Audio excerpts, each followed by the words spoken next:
It is such a frustration and a hassle and takes so much time. What? Cooking from scratch. And I'm actually with you on this, and I hear this all the time. Because it's an issue for me as well, I have an idea that I want to share with you today of how to decrease the time and the hassle in the kitchen. In fact, it's going to be a two-part series. And just for fun, I'm going to time myself as I do this.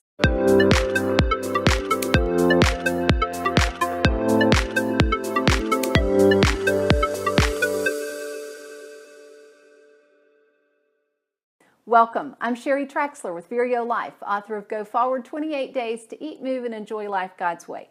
And in addition to what I'm going to be sharing in this series, if you want more tips on how to decrease the time and the effort and the hassle in the kitchen, just email me at sheri@thevireolife.com. Because this is something that I deal with as well, I am sharing with my emails community the 10 ways that I have learned to increase the enjoyment and decrease the hassle in the kitchen. It is time now to get out the recipes and or ingredients and get started. So here we go. Well, that took me 8 minutes to get all the ingredients out and lined up in order. Let me walk you through them. First is very simple, 12 ounces of pecans to make pecan butter. Then I'm making pesto after that. And for pesto, this is basil that was processed in the food processor last summer and then frozen in ice cubes. So for this, you just put the basil down in the ice cube trays, pour some water over it, and then when you get ready to use it for fresh pesto, you just let it thaw out to use. And you can also make the pesto ahead and freeze that as well. The pine nuts, the cheese for that, regular olive oil, and this is basil flavored olive oil. I like to add some parsley into my pesto, and you can use garlic or not. I'm choosing to not use garlic today. After the pesto is hummus, a couple of cans of garbanzo beans, lemon flavored olive oil as well as my regular olive oil, lime just to be different, and again garlic optional. So I've got my zester out and my knife out, and that was not a very safe way to pull a knife in front of your face to show it in the camera. So don't do that at home. Sorry about that. Do not let your kids watch this video. Okay, this is not a safe video for kids. Oh my word. Okay, and then the last recipe, this one was started yesterday.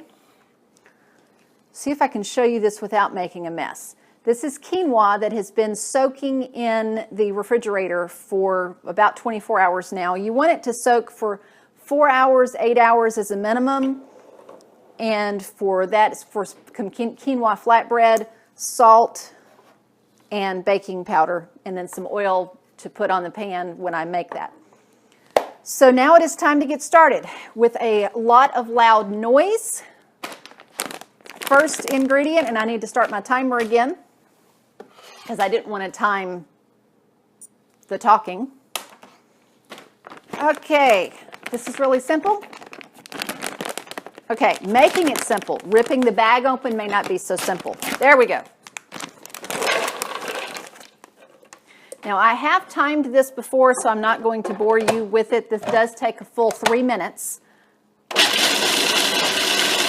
Pausing in and out, taking a scraper and scraping it down.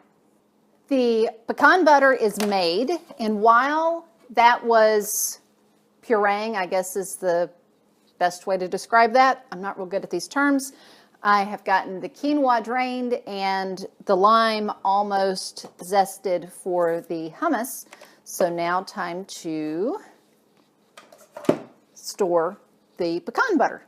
Pecan butter is made, and getting ready to make the pesto, not a big deal that there's some residue from the pecans still in here because the pine nuts are going to go in, and then the oils.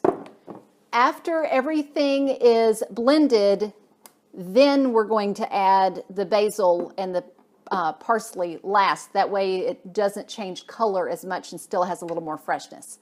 And I am timing all this, so we'll get to see how long all this together takes at the end. Pesto is finished and ready to pour into the same container that I had the basil in.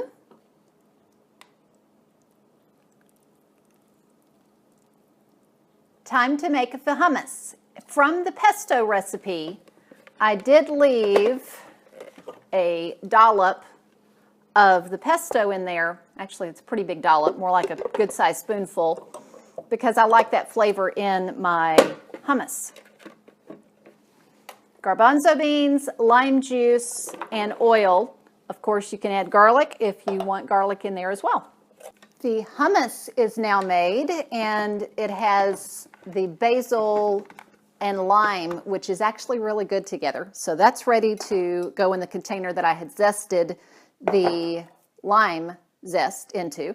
And while this was pureeing, you can see in the back, I was going ahead and prepping my pan for the bread that I'm going to be making next. Quinoa flatbread. Pretty simple to make. You can use this as a pizza crust. You can use this to make any kind of flatbread with the topping. It does not roll very well, so it's not a like a wrap. It is truly a flatbread. This has been soaked for 24 hours. You really only need to soak it 4 to 8, but if you get busy like I got busy yesterday and you don't get to all of it, then that's okay.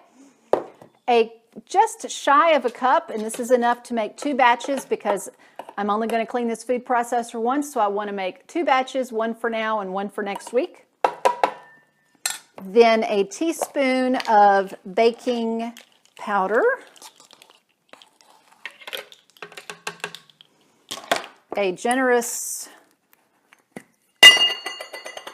pardon that loud crash, a generous amount of salt, and generous for me since I'm not a big salt person, that's about generous. Then once I get the food processor going, I will know if I need to add a smidgen of water or not to get the consistency, and then it goes in the pan back there and in the oven. And I'll get the recipe to you if you would like. Anybody want to take a guess? How long did it take from the time I got everything out from that start until everything is washed up behind air drying, because food processors do have to air dry before you put them back together. So that's all my KitchenAid stuff back there, as well as all of the other little tools I used. 47 minutes, start to finish. So let's look at what we've made. Pecan butter. This would be about 2 weeks worth of pecan butter. Basil pesto, which will be pesto chicken and pesto pasta and all kinds of dishes for the next week. And this actually will freeze really good, even though the basil had already been frozen before. So if I wanted to batch this, one for this week and one for next week, I would have 2 sets of basil for that. Hummus, about 10 days worth on my hummus that has the basil and the lime. And then 2 flatbreads, one will freeze and one will be used this week. All of that, including cleanup, 47 minutes. So it didn't take me a long time to do that, and I've got lots of variety now for snacks and for meals.